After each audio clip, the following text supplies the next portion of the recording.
What's up, everybody? Welcome to Middleborough High School Summer School. My name is Jacoby Cochran. I'm here with the fantastic Joél Leon. And thanks to the organizer, Morgan Green, we're going to be sitting down to talk a little bit about performance as healing, not only during this time, but how it's played an important role in both of our lives.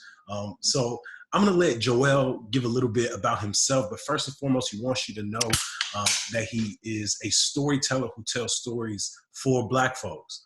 So Joél, tell the people a little bit about yourself. Yeah, thank you for that that wonderful intro, Jacoby. I'm happy to be here again. Shout out to Morgan. Yeah, I mean, I feel like that kind of sums it up. I am a storyteller, born and raised in the Bronx, currently based out of Brooklyn, New York. But shout out to the BX. That I was born there. That's my home. Been my home. My mom is still out there. But yeah, storyteller for me encapsulates a lot of things, and I'm sure probably Jacoby, you can relate to this. Because I'm an MC, I'm a poet, I'm an actor, I'm a workshop facilitator, I'm a speaker, all this other shit that kind of falls in the middle of all that. But like the real foundation of the work for me is storytelling, and depending on what the medium is, depending on what season it might be, those are the stories that kind of wind up being told through that specific medium. I'm a father, which I think also kind of falls into the storytelling umbrella, with my creative practice as well. I'm a son. I'm a African American, West Indian roots. Like, there's a whole lot mixed into I think the intersections of how I tell stories and layers to the creativity. But that's pretty much me, man. That's why. For sure. And I can definitely relate to a lot of what you're saying. Again, for the people out there, my name is Jacoby Cochran, and I'm from the South Side of Chicago myself. And I actually love that you define yourself and go by a storyteller, because for a few years, I was kind of struggling to adopt that moniker myself, because, living in, neoliberal capitalism, you're taught to identify not only as your race and your gender as a Black man, but I think what comes out of that is often, what is your profession? And, it's, for a while you think, okay, I'm also a professor and an actor, but at the heart of those career choices, I'm a storyteller. Yeah. And for so many people, they find it difficult to define exactly what that means. They're like, well, do you make films? Do you read storybooks? Yeah. And I think that's, and pardon me, you might hear my youngest daughter. Her name is Wes. West, yeah. She's in the background, my partner. But now I'm that's so important, because I think honestly, I'm 37 now. It took me about roughly the same time, 3 or 4 years ago, where I really storyteller felt like the perfect way in for me, because I was having difficulty having to say all those things when people would ask me what I do, because that's such a hard question to ask, especially multifaceted creatives such as ourselves, where it's I don't do just one thing, and these other things I do, I actually do relatively well. Yeah. So it's not I'm an actor, but also it's no, I'm all these things, and depending on what's happening, or depending on what I'm called to do, right? The same way, very much you don't just teach, but you're also showing up as an artist. And so all those things, I don't necessarily know if those things leave the room for me when I'm showing up in spaces, right? If I'm facilitating a workshop, part of my theatrical training comes out in that, some of my hip hop cultural background, and the way I speak to people comes out in that. You know what I'm saying? Even the spoken word poet element, those all kind of play a role a lot of the times. A good I want to say 95% of the time when I show up in spaces. Oh, for sure. Kind of picking up on one of the things you talked about. I listened to one of your recent interviews, and you talked about going to a performance arts school and kind of seeing yourself as a theater kid. And for myself growing up, I definitely was someone who, especially with this being for, a musical, I saw myself as someone who was in school plays, who, did the school musicals, but I never even saw myself as a theater kid, because I always thought of that as accessibility to the theater. And that's not something that, we necessarily had growing up on the South Side of Chicago. So how did, growing up in a performance art schools, how did that help you, in kind of defining your way through performance space and performance arts? I mean, I feel like we meant to have this conversation, you and I, man, because I think like similar for me, it was the same until I went to LaGuardia High School, because when I went to LaGuardia in like 19, whatever that was, it was like you had kids, man, who came from middle school programs that actually had LaGuardia training programs. Like they were preparing essentially young white kids in like the Upper West Side and Lower East Side and wherever in Midtown to go to LaGuardia, because at that point in time, LaGuardia was the preeminent, like it was the ultimate performing arts high school in the country. And so there was a lot of like fear, and I didn't really start calling myself a theater kid until after, because the theater kids I knew were the kids who had been going to see Broadway shows since they were 5, right, or whatever. But I think for us, and especially now, like, and this is me thinking about this while we're talking about it, when we're talking about decolonizing, right, and using decolonization language, and before I even continue on, like making sure we're recognizing, like that stems, of course, from like making sure we're giving land back to indigenous folks, like before we even start borrowing language in that way. But the idea when we talk about decolonizing systems, for me, part of my creative practice is also decolonizing how we talk about systems. And like art, for example, how we tend to think about art, Jacoby, is like, or like theater is, it is Broadway, it is professional, it is, if it's not at this school, if it's not coming from this specific location, is it really theater? And it's like, there are folks who have been reared and groomed in like church theater, right? In like community centers, and who have learned the practice of theater in places that are not conventionally considered to be theater, right? And so like, how do we give ownership to those communities who have been doing the work, who maybe have been studying Stellar and have been studying Stanislavski and have been studying Lee Strasberg, but didn't go to programs that were as prominent or as featured in like Playbill, right? And for me, that it was like I can call myself a theater kid because I went to performing arts high school. But even if I didn't, I think I have the justifiable right to say I did, because I was trained by individuals who brought their intelligence and their work from their own theater practices, who really did study with the folks of like the Stella Adler types and the Lee Strasberg types, and who went to the actor studio, right? Like I was studying under some of those people as my teachers. So, and I had to go see theater shows as part of the program. And I think for me, it's about letting brown and black kids know, like, your experience isn't shortchanged. It may not be the same, right? But it doesn't make it any less impactful just because it didn't come from this space. So for me, though, going to LaGuardia, man, was life-changing, because it was me having the opportunity to have for the first time ever really a consistent soundtrack of whiteness playing. Like I didn't have white friends really until high school. And so me having to interact with white culture and whiteness in a way that wasn't just a police officer or an authority figure like a teacher was really groundbreaking for me, because then it was also allowing me to feel like I could not just hold space, but compete with them at a high level, but then also make friends with individuals and like grow out of, like, I grew up in the BX. So all I knew were black and brown folks. And that kind of gave me the opportunity to have a more nuanced experience going into art, and like being able to pull from those different people and those different experiences in order to enhance my creative practice. For sure. Give me 1 second. Something's going off in the background. I need to turn that off.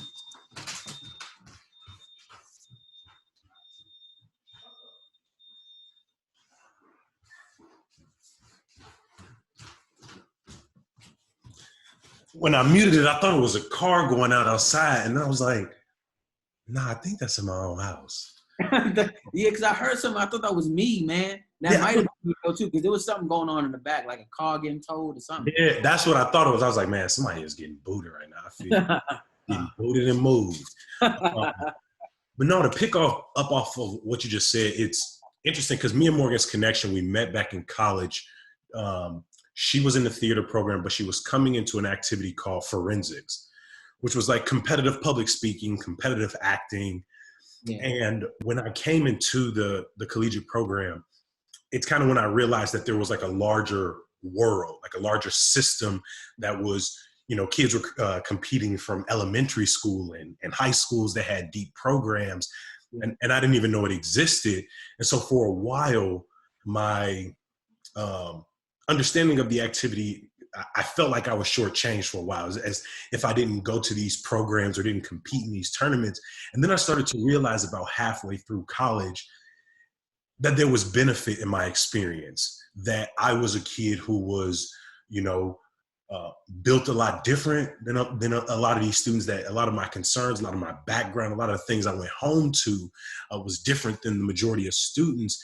And that actually gave me an opportunity to kind of find a unique voice and a unique traction in that space. And again, even as I am coming into my own as a performer and being able to feel, you know, comfortable with these labels, I think beyond that, I was able to feel comfortable in my abilities and my talent once I was able to embrace where I came from. And like you said, embrace the different modalities and the different teaching lineages that we come from. And that process is a part of that decolonization that you speak of, reminding ourselves, you know, that these systems, these institutions, these names that we're taught, they're not there by accident. You know, they're there to uphold a normativity. And it's something I try to bring into the classroom. You know, I tell my students on day one, we're not going to talk about an old dead white dude at any point in this class. Yeah. And the entire foundation of our course is built on, you know, the works of these, for all practical purposes, you know, white men.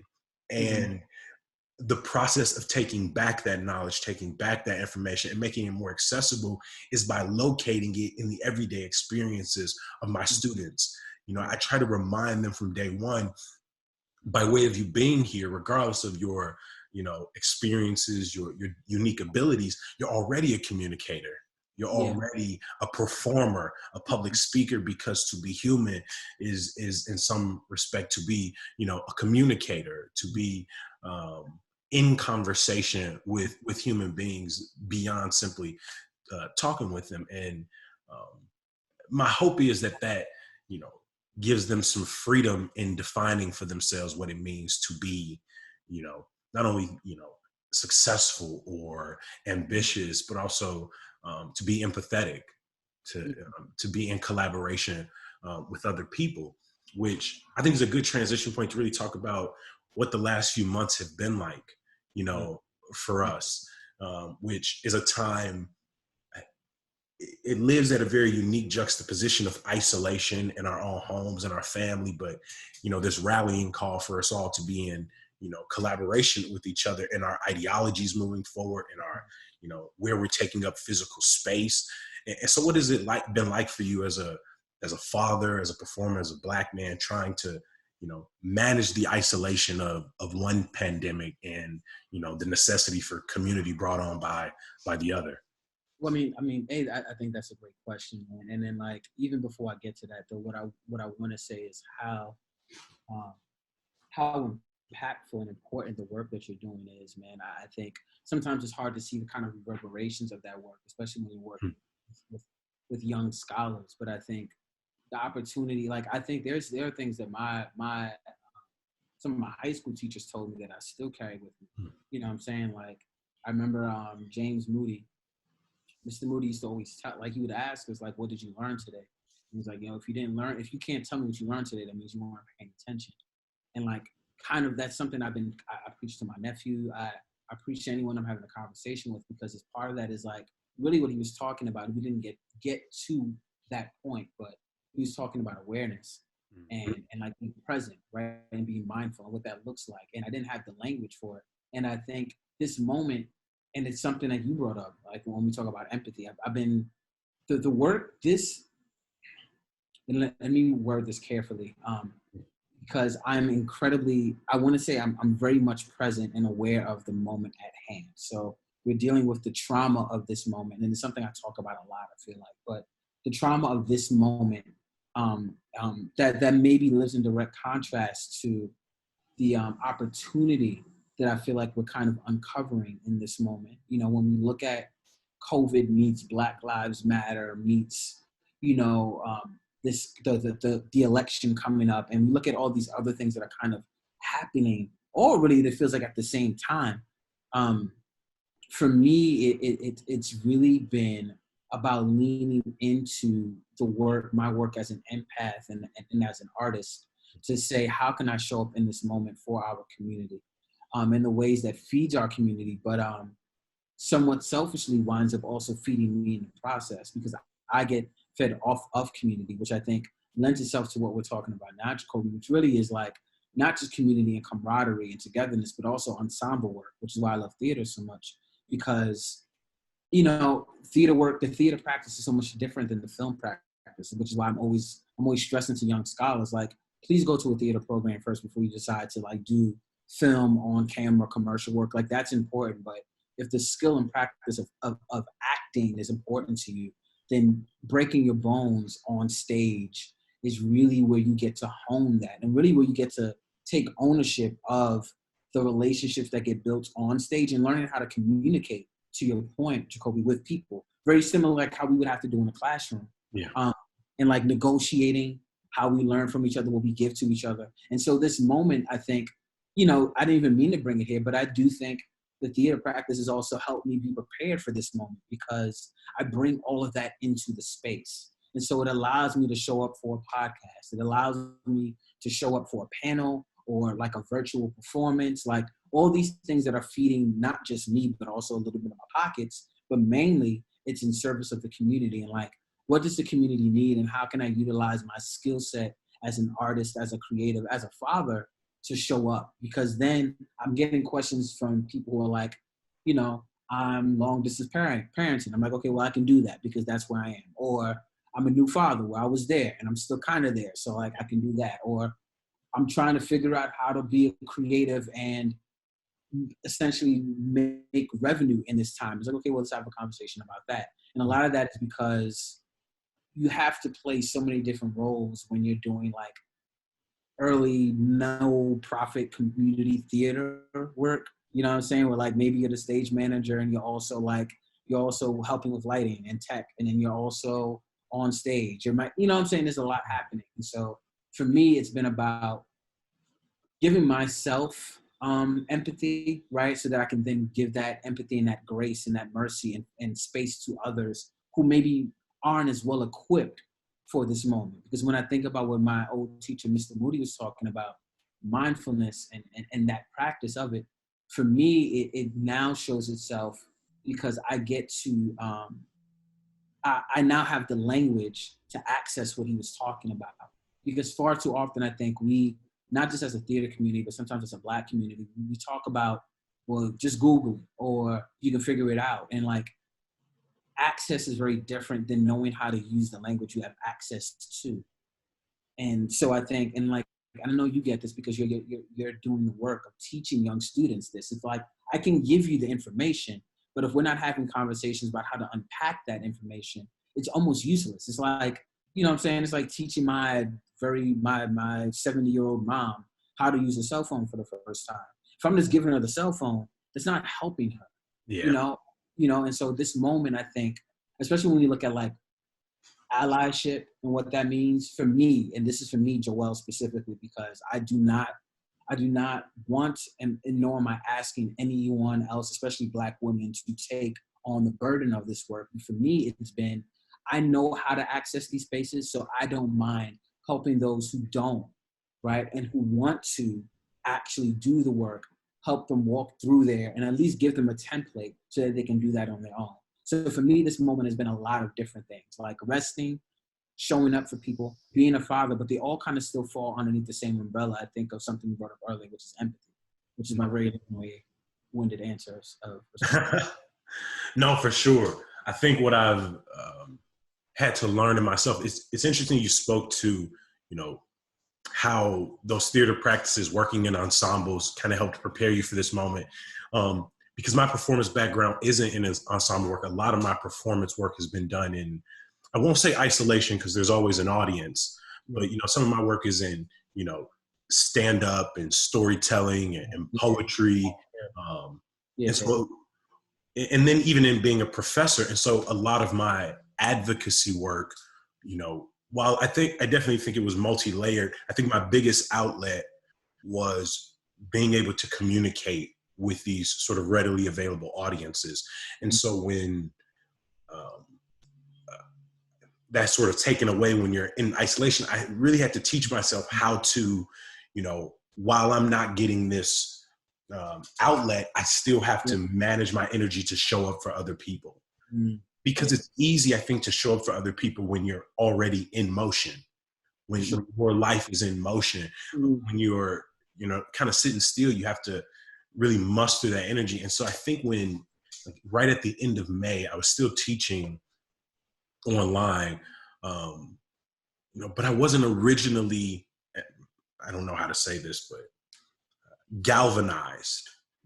I think my first reaction was really kind of numbness. It was sort of that you kind of relive through that trauma. And then I one of my homegirls, Saobia, I watched as she,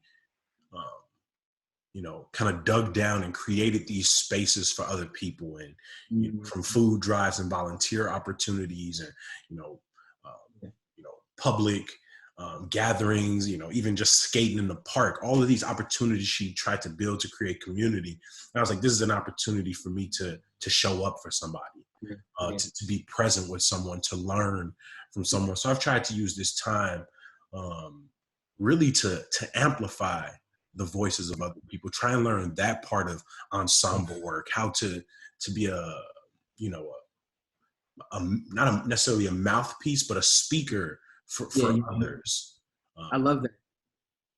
I love that. I love that. And I think that's so important, because especially when we talk about movement work and we talk about advocacy work and we talk about people's individual roles in the movement, it's very easy to get caught up in, if you are not doing A, B, C, and D, then how are you contributing, right? Where I think even just being an advocate and supporting and amplifying voices, like we're seeing it now. And I think what we're talking about, and something the language I've been using a lot is like reimagining. And a lot of the work that I've been reading, I think, has been lending itself to that. And I think part of that is reimagining what it looks like to be an activist, a social activist, and to be an individual who's showing up as an artist in that space. And sometimes, to your point, it's not even making art. And it's you giving your space the freedom, you giving yourself the space and freedom to say, maybe I'm not creating in the typical ways that I'm accustomed to, but here's another way I can use my creativity in support of those who are doing something else, and nothing being wrong with that. Because sometimes I think we tend to feel like we have to be at the front lines of whatever's happening. And it's like, for every church, there's a congregation and there's a pastor. And sometimes those roles alternate. And like being okay with that, I think, is super important. So I'm glad you said that. No, for sure. It's been, it's unfortunate that I used words like an opportunity, but you have to have that perspective. But it's been an opportunity to really kind of fall back and listen and learn even more than I think I was before the coronavirus. I think in the current demands for Black liberation, which I think should always be held in context, and for people to recognize that, as you even said recently, the movement didn't start in May. It didn't start in June and July.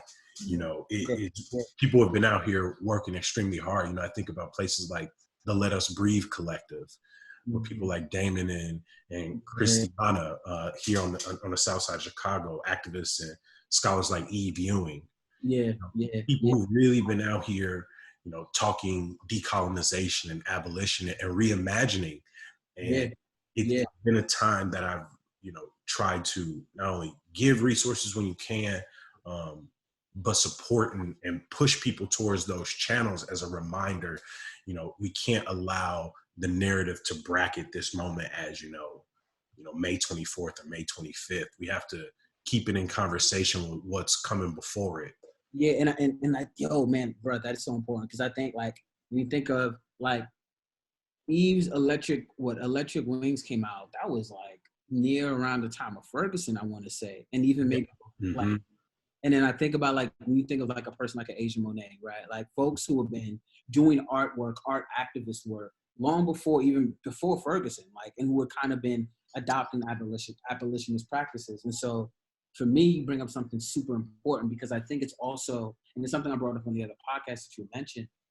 Maybe I did, well, whatever. But the idea that we tend to view this moment in like this very small box, or like a microcosm of what the bigger thing could be, as opposed to recognizing that this is like an ongoing drumbeat, right? Like Selma didn't happen in a day or a month or 6 months, right? And I think this era of social media really puts, and I don't also doubt that the like folks who were on the front lines in the 60s were like, this is not happening fast enough.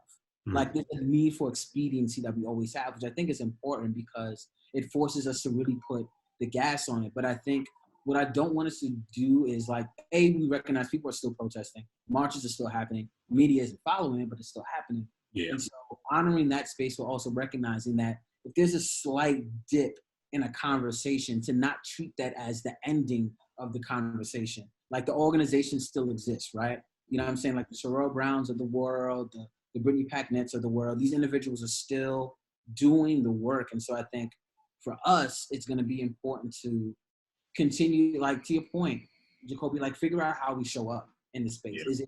Am I amplifying other voices? Do I have a project that I feel like can put some bread in some people's pockets, or it can, or also like it's going to help assist those individuals who don't have access or the means to do certain things or get to certain things because of the communities they're in, whether that be food drives, whether that be like talking through and building out programs that help support food deserts, whatever the case it is. Like, how do we get to show up to either do the work or amplify those who are doing it?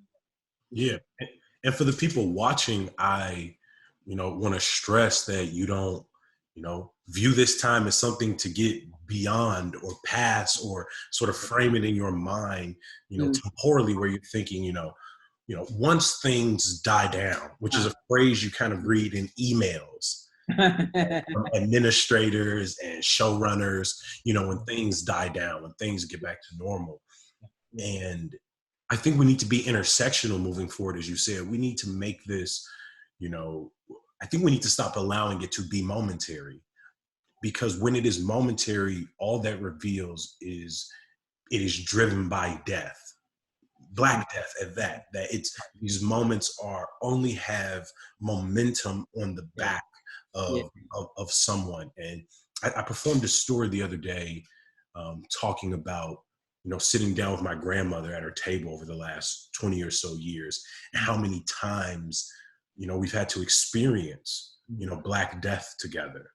And I would hope that we invest our energy to make this an intersectional project, one that lives with us every day and isn't driven, by the energy of watching another fucking snuff film, because they are they are burdensome for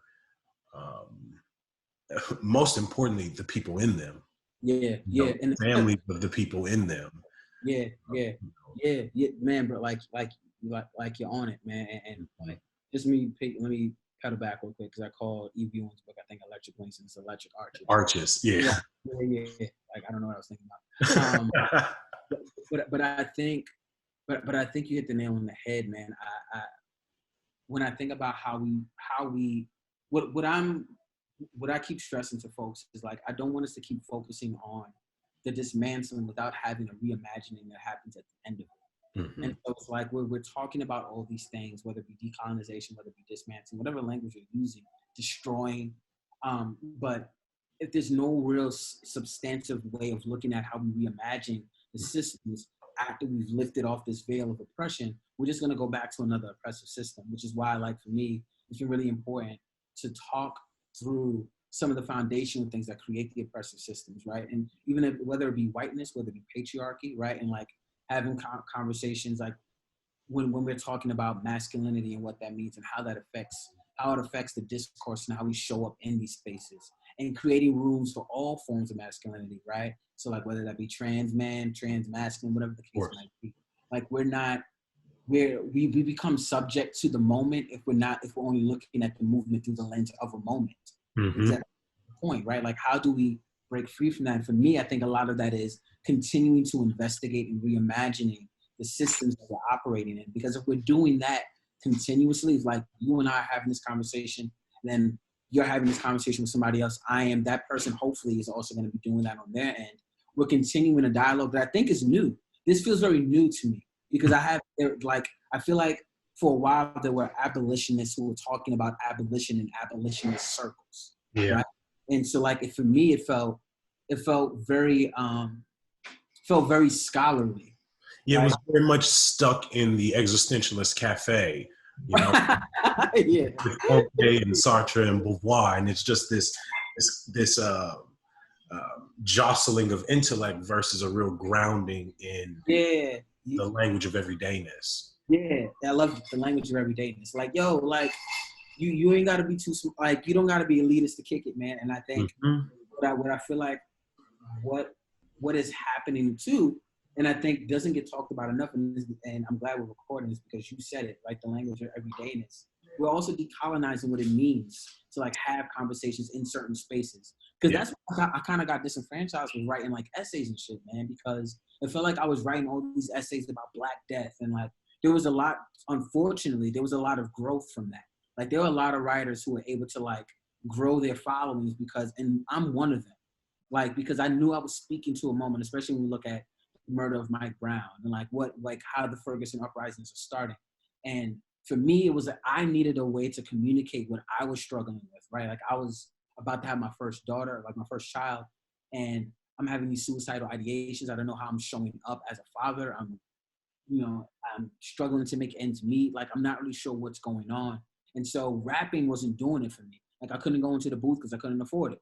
You know what I'm saying? I couldn't find the rights to certain records, so I couldn't record nothing. There was nothing I had the right to. There were no beats to write to. But writing essays felt like the easiest way for me to communicate the weight of everything that was happening around me. And that became popular, not just for me, but for a lot of other writers in that space around that time. And so crazy how quickly capitalism will commodify one's healing processes. And now I read not to cut you off, I apologize. No, brother. I read a tweet in the aftermath of, I think what's the word I'm looking for? Basically when the cops got off after killing Tamir Rice, and this Black woman explained that, she had been reached out by an editor who wanted her to, write a 4,000 word piece about what had happened, and how, at one point that ability to explain, that ability to work out, to write out what you were experiencing and what you were feeling was this moment of catharsis, but to watch how it is being commodified, not in the service of actually teaching people, but really for capitalism to evolve itself, to have that sort of that neoliberal skin shed moment. Where it wins on both ends. It gets paid when the cops get over militarized, it gets paid when the can't breathe shirts go on the market. And that tension is especially when you have to make ends meet, when you have to put food on the table, that tension is quite overwhelming. Yeah, right. I don't know why I'm looking for other. It's real, bro. And like, but what happened was like, but for me, the real frustration too was like we're having all these conversations, and the people who are reading the essays aren't the people who actually want to do the work. It's the folks who already know what's going on, who probably in some way, shape, or form are enlightened. The ones who disagree with it are not clicking on it. And the folks who really maybe would benefit from a discourse, they like, what I'm saying, cats I grew up with are not trying to read the essays I was writing because it's like it wasn't hitting home for them because again, it became a place where the language became almost inaccessible. And so for me, it was like, how do we bring this back home? Like, how do we bring this so that the brothers and sisters and the non-binary folks who come from the areas that you and I come from can like feel like they're a part of the conversation and not just being talked about in like third party form. But no, like this is your story. So how do we give power and ownership to you so that you feel like you are not just a part of the narrative, but you're also helping to lead it? And so that's going to work for me when it comes to, which is why I think I've been trying to facilitate more writing workshops. And then also trying to figure out now, even with COVID, when we talk about inaccessibility, not everyone has access to high-powered internet or their own computer. So how do we there's so many things that we have to do foundationally to like allow for these systems to be decolonized. And so I think that's part of the work as well, like looking at all structures. For sure. A few years ago, I was, at a storytelling gig, and, performing in the storytelling community in Chicago is not unlike many performance spaces around the country where, you very quickly kind of recognize that you're speaking to a lot of white audiences, even if they're NPR audiences. They're still there, and there's still a disconnect. And I think Black performers in particular, they have to recognize that it isn't enough to have the, I'm going to speak to white audiences for Black folks, right? It's like you said, how can we give the tool to more individuals to speak for themselves? And so a few years ago, I started teaching storytelling at Cook County Jail. Oh, wow. Yeah. Right? It was at a time when I was writing, I had just finished my thesis, which was a lot about the language of war in our country, how it manifests in performance spaces, how it manifests in our everyday. And then ultimately you end up talking about, mass incarceration. So a few years, I'm talking a lot about mass incarceration, I'm advocating for, abolitionist type rhetoric. And at a certain point you realize, but there has to be a way I can help to give this same language to the, the individuals who are actually in these systems, who are actually under the thumb of these systems. And it was that workshop and teaching in Cook County Jail where I felt, I was doing 10 times the work simply talking with these men, with these individuals, giving them the tools to express themselves than I ever could, kind of speaking in the language of the academy, hidden behind paywalls. And, you've read your 5 articles for the day or for the week. And so it's, like you said, that finding ways to transfer down that information and stripping the language, because it, especially as a communications teacher, the one thing I try to tell my students is you're good enough and your language is good enough. The truth is, communication at the end of the day is about transferring symbols. And sure, you can come in here and you can talk about, the intersections of neoliberal capitalism and the nonprofit industrial complex, or you can say straightforward, I think it's something fucked up about the government pawning off, public works to nonprofits and rich white folks. Those are the same sentences. Yeah. But like you said, one of those languages is accessible, and we have to let people know it's okay to, in an informed way, explain and reimagine the world that you were, very much against your consent brought into, with your language. You don't need to strive for the language of another to try to explain your experiences. Do they help at times? Sure, because intersectional is a beautiful word.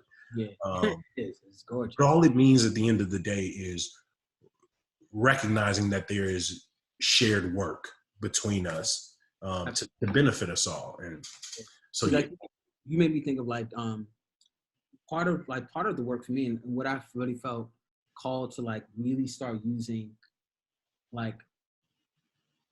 common vernacular from the hood that I grew up in. I remember reading this David Foster Wallace essay where essentially he's advocating for standard English in the classrooms, and he had told his students, that his Black students, that he didn't want them using anything that was anti that, outside of the classroom or in the classroom. He wasn't going to make space for that, because in the real world, yada, yada, yada, yada, yada.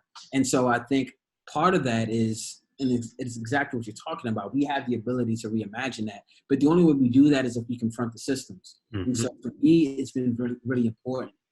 When I write essays, the idea is I'm writing in prose.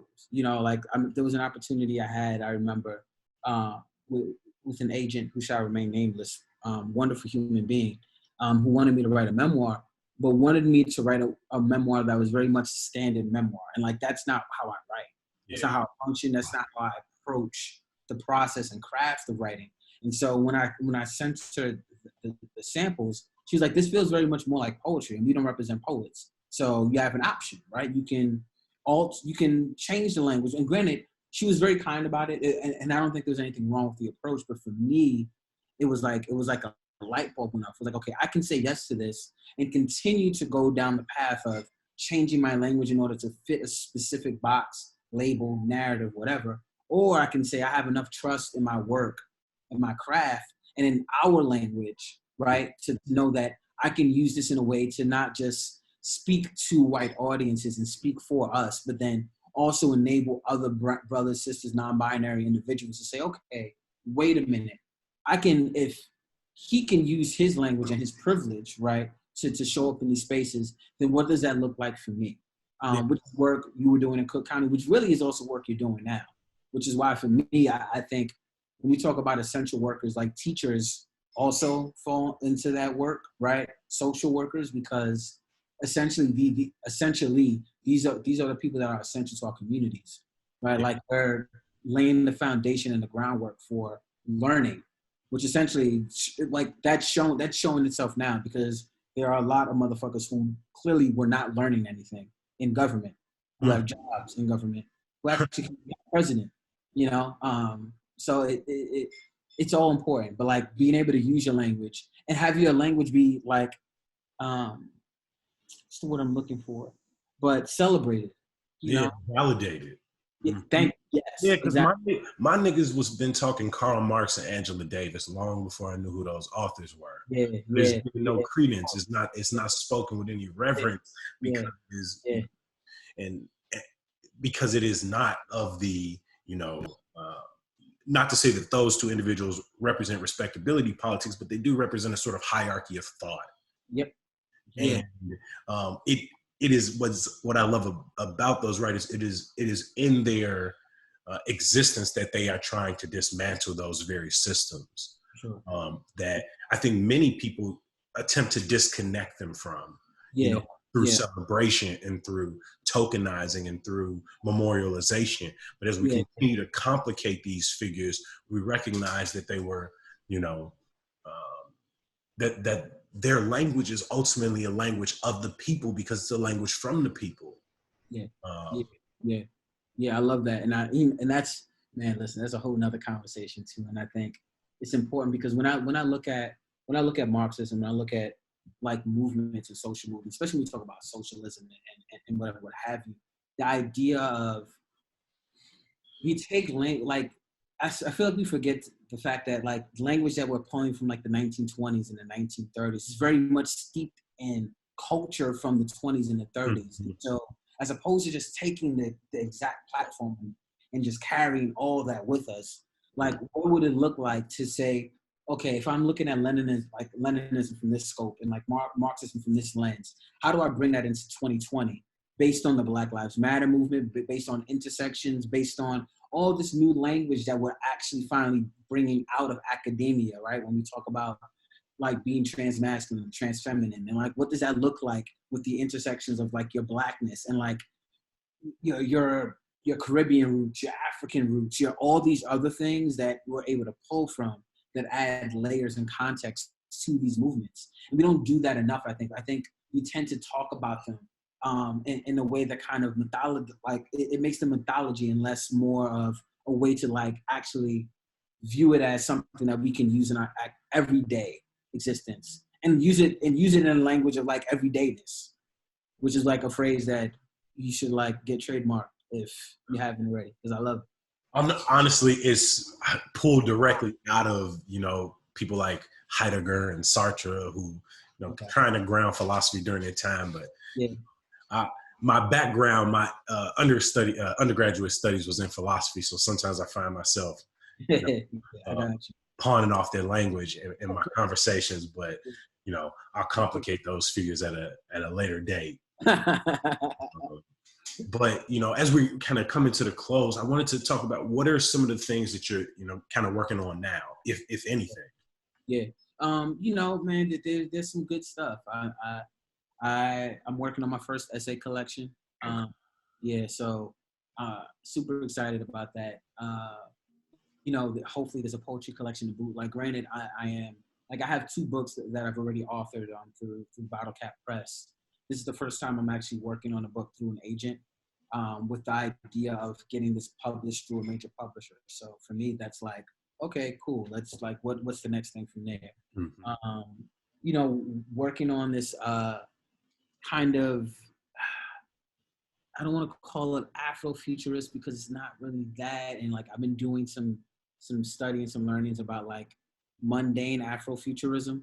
Mm-hmm. Um, Essentially, it brings it back home to like the everyday experiences of Blackness and how those are just as important as a reimagined future with spaceships and Yeah. whatever the case might be. But like there's a play that I'm working on surrounding those dynamics and like mental health and race. Okay. With a good sister friend of mine, Ayana Parker Morrison. So that and really, man, just there's a couple of other things. Like there might be another album in the works. I'm trying to do in conjunction with like the poetry collection if and when it does come out. And having conversations with good folks like yourself, man. I'm just trying to do as much work as possible for whoever's going to listen. To like share whatever knowledge I might have, whatever experience I might have, and also learn. You know, a lot of it is learning. You know, for me, but that's really it, man. Like showing up at however I can, whenever I can, for the community, for my family, for myself in the process. You know. No, for sure, for sure. I'm myself. I'm working on a couple small series. I got a few projects, a few poetry projects that I've been working on over the last few months. My hope is once at least we're able to kind of get back outside is to kind of film a series with a small collective of great Black folks from all around the country that I got a fantastic opportunity to know and work with. So yeah, and like you said, I'm still trying to find ways to show up and to be present. Because I'm definitely an individual, you know, and I know some people out there will feel this way. I'm someone who, you know, it takes work and being present to stay positive, right? I can very easily adopt the language of sort of nothingness, if that makes sense. But it's like you said, finding ways to show up in my community, with my family, for my friends, and showing up and by teaching myself, constantly challenging and striving forward, that I'm, I guess, rocked out of that numbness. Because at times it's a matter of, you know, self-care and taking care of yourself, but also it can be a matter of privilege. Sometimes you can have the privilege to be numb and to be stagnant. And I try to be empathetic with myself to sit and work through those moments. And I ultimately find myself, you know, sort of reactivated in some form or fashion. I was hoping you were going to say that too, man. The empathy part of it, because I think that's so important, Jacoby. Because I don't think often we as a Black community give ourselves enough access to that empathy. Like we always have to be on, or not giving ourselves the space to be in the throes of whatever the thing is that we're having to sift through, whatever trauma we're having to unpack, whatever struggle we're having, and like having to suck it up, especially again when we're looking at it through the lens of masculinity, you know, and like and being masculine facing what that means, and like having to suck it up for the best of the team, as opposed to being like, nah, this is some real shit that's going on that I'm having to sit with. How do I give myself the empathy and the space to do that, and also lean into the community that's presented themselves to me, if you have the privilege of that, to say, hey, listen, I'm struggling right now. I'm not feeling as positive. I don't really have the energy to, and them being able to hold you up and say that's okay. You know, which is been a lot of the work. It's just like kind of reminding folks it's okay to not be okay, and to like be with that as much as we're with the like, yay, we winning, everything is great. Like we can be with both of those things even simultaneously. I think COVID is a prime example of that, where it's like we're looking at the trauma, and then some of us, and like speaking for myself, there's been so much loss that I've been seeing, but then there's been a lot of gains, and not even financially, not even talking about that, but the building of community that I've been seeing happening around me, folks embracing each other, looking for ways to embrace each other and learn from each other. That wasn't happening. I think it's something you mentioned during the conversation.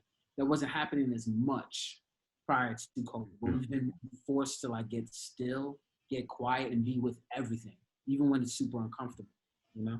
Yeah, and it's been beautiful to watch individuals be activated towards service, to really show up for one another in their communities. mean, I can't even count the number of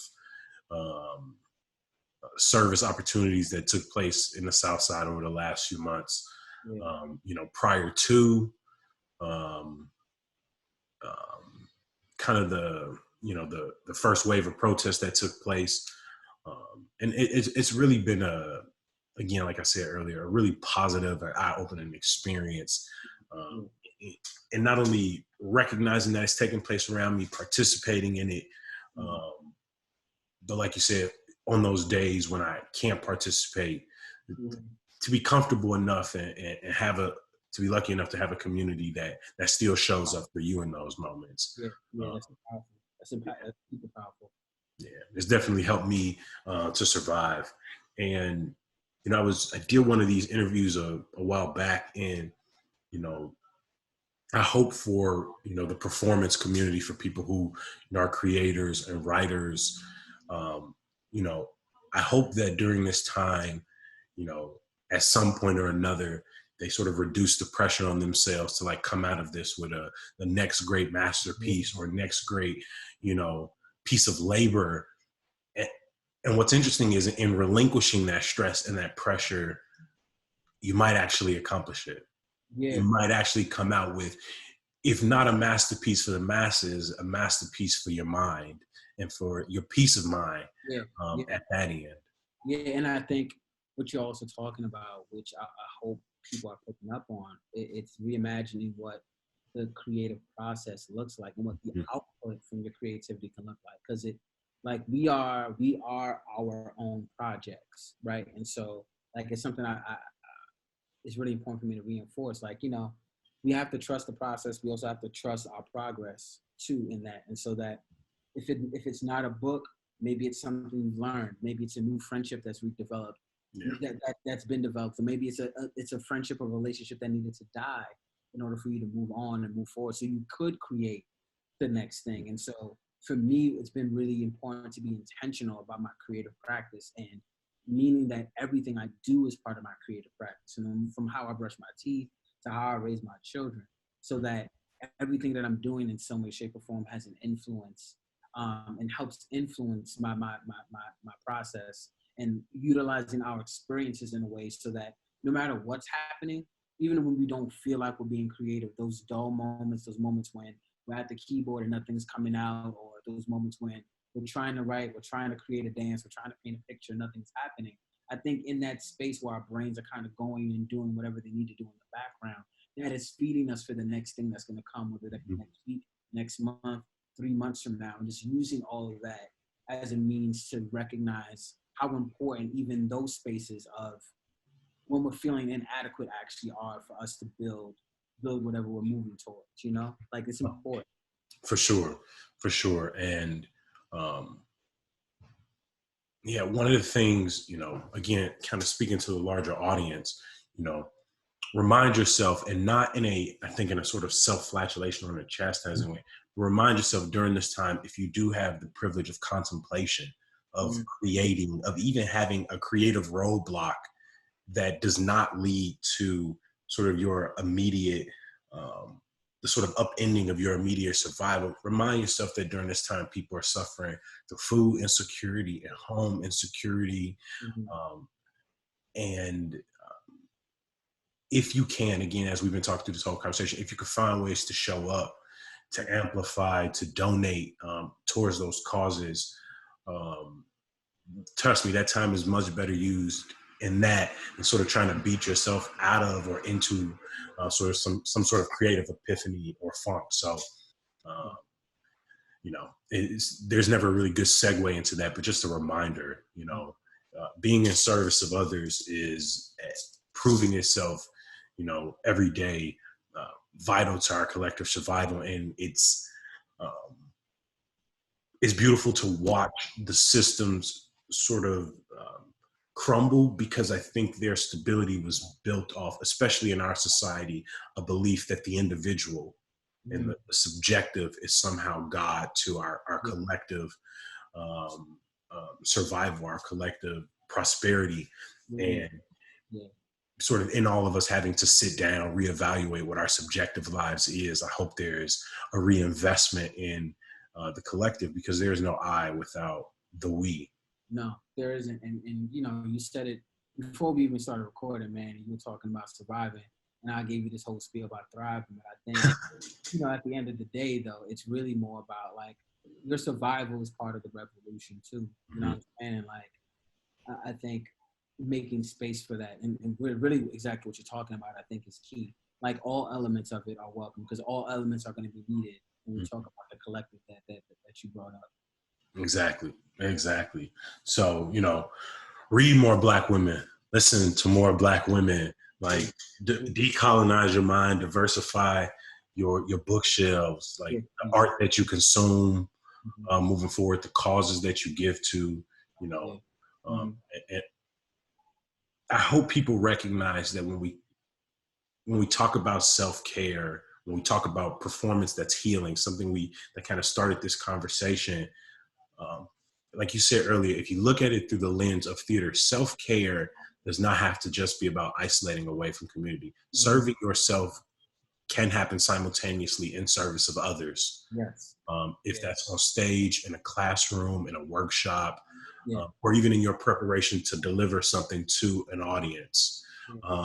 So again, let's redefine and reimagine what self-care can be. I think the day I felt most alive, most present, most happy to be alive was a day in service, a day in which it was trauma and chaos that brought us to this day, but it was in this moment of service that I felt most connected to the world around me. So I just want to encourage people to see performance as healing, as not just an individual process and not just a process for you. Components of it surely are, but ultimately that's we work on ourselves so not only we can live comfortably in our own skin, but that's so we can be, accountable to the people around us, enjoy with the people around us, to uplift, to chastise, to bring with the people around us. So that work that you do for you is ultimately, going to have a reflection and, create waves with the people around you to make sure that that the intention is there. Yeah, I was about to say that, man, like the intention, and like not to feel bad about it too. I think far too often we spend too much time on feeling bad about feeling good in moments of like chaos and tragedy. And we're humans. We get to hold room and space for multiple thoughts and opinions and feelings at the same time, So exactly what you're talking about, Jacoby. Like self-care is a part of this moment and this movement, and not to feel bad about taking care of yourself, especially if you're a Black woman, right? And identify as such. Like it's okay to take the break and then enjoy taking the break. As much times I have to tell folks to take Microsoft Outlook off their phones, or to, you know what I'm saying? Like put that alarm on silent so that, you deserve a break, because an unhealthy person can lead a healthy movement, or participate in a way that's going to really help do a lot of the decolonization work that you and I are talking about, Sure, for sure. Man, I really want to thank you for this conversation. I've, one of the things that I've not necessarily struggled with, but I've never been, like you said, let me collect my thoughts. I'm very much a long form thinker, and thus a lot of my material becomes long form in nature, from essays to stories. And so I found it very hard during this time to, sit in front of my camera and create like small videos to ever reflect. And it's been these fuller conversations that have really been a part of my self-care, my healing, and my sort of reimagining. So I can't thank you enough for the last hour. These have been like some of the most important moments of, the last we really going on like 5, Bro, like if we could, months. If we look at, when I look at, I don't know why I just thought of Obama. I think about, you look at those pictures of Obama and like how he's aging as president. Like this time we've packed, like the things that have been happening in this time, man, I feel like could take up a year or two's worth of like events, like from the lives that have been lost, not just even our personal lives and people that we know, but like celebrity lives and like the magnitude and the ways in which people have been leaving us, like in the physical form. It's a lot. And we also have to do a better job of just, and you brought it up initially, like having more empathy for ourselves, man, in this practice, because there is a lot happening. And we get to a point where it is so much happening, we almost become desensitized to it. And so it becomes commonplace. Like, this is not normal, and I thank you for this time as well, man, because the only way we're going to get out of this is together, to your point, as a collective. Yeah. When people keep talking about the new normal, I'm like, this is not normal. And whatever, and I don't want to go back to what was normal, because what was normal was killing us. Yeah. That normal it was working for some people. It wasn't for a lot of us, you know what I mean? So how do we reimagine that? How do we, and not to take for granted conversations being a part of that, like intentional conversations, because I think it's really easy to say, y'all talking too much. It's like, we haven't talked enough, I think. You know what I'm saying, bro? Like, talk through what we need to talk through, and talk through in a way that we're not, you know what I'm saying, looking down on each other, talking down to each other, like pointing fingers at each other, but having really complex conversations where we challenge each other, where we love on each other, and look for ways to, like, how do we do this together, even if we don't agree. And I think, forget what you said, because it was so important, but it was a small thing you said, but it led to the idea of how, even as a collective, we don't necessarily always have to agree. We're not going to. I think it's impossible, But I think the idea is, I can disagree with you, but still support your space. And still be like an ally in that way. And I think that's what I also want to kind of help us start deprogramming, and really not start, but continue to. Like, we can do this together without actually agreeing on what that looks like moving forward. Yeah. No, for sure. I want to thank everybody who took time today to watch Joél and I kind of sit down and talk ourselves through not only where we are as individuals, but where we feel we are as a larger part of our communities. Honestly, I have no idea how they're going to cut this down to 20 minutes. Yeah, I don't know either. It's been a wide range of conversations, and it's usually like one word from a 5-minute explanation that branched us into a new conversation. This might have to be like 3 parts or something, man. This was too good. Just cut. You can't just cut this up to 20 minutes. No, for sure. When I listened to the podcast that you were on recently, my homie was like, what you doing? I was like, I just want to kind of get a sense of who I'm talking to. And when I was listening, I was like, yeah, we're not going. It's not brother. short. Long-winded. I don't know. Quite a loquacious conversation. Nah, man, because that's, for me, I think that's where the healing is. It's like, we could this conversation, this would just keep going. Yeah. You be talking, I'd hear something, I'd say something, and it's like, and for me, that's where the heat is, man. Like, that's when I get fed. Like, when I'm sitting across like bright brothers, sisters who are like in it, who are doing the work, and especially when we talk about some creative shit, man, listen. Yeah, that's what I'm with you. But what's great about the time of now is, like I said, I knew of your face before I ever got the chance to talk to you. And luckily enough, I'll be able to kind of interact with your daily thoughts and ideas moving forward. And we can kind of keep this, this New York, Chicago consensus kind of moving forward. Yeah. We're going to exchange information after all this anyway. So, yeah. No, for sure. Yeah. Well, again, thank you to everybody who took time to kind of listen. Again, today we really just want to talk through what, performance as healing looks like for ourselves as, fathers and sons and creators and, educators, but also as community members at the end of the day. So I hope you're able to get some sense of, relatability with the things we were talking to. And if you can't relate, I hope you were at least able to create space to kind of empathize and open yourself up to the conversation that we're talking about today. So again, shout out to Morgan Green, shout out to the entire ensemble at Be More Chill, everybody who made this conversation series possible. From Joél and Jacoby, we thank you. And as he said, to kind of start us off before we even got on, my hope is for everybody out there that you're not just surviving, but thriving. But if you are just surviving, I wish you the best as you make your way through your todays and your tomorrows. So Man, brother, it was fantastic to talk to you. I'm glad we were able to connect like this. We're going to keep this going off Zoom for sure. Yeah. No doubt. Yeah, I'm gonna email you when we get off of this thing. For sure, man. All blessings to you, your partner, and your youngest. But I also know you're going to see your oldest soon, if I heard correctly. And I know that has been a absolute difficult time for you. My best friend has two girls.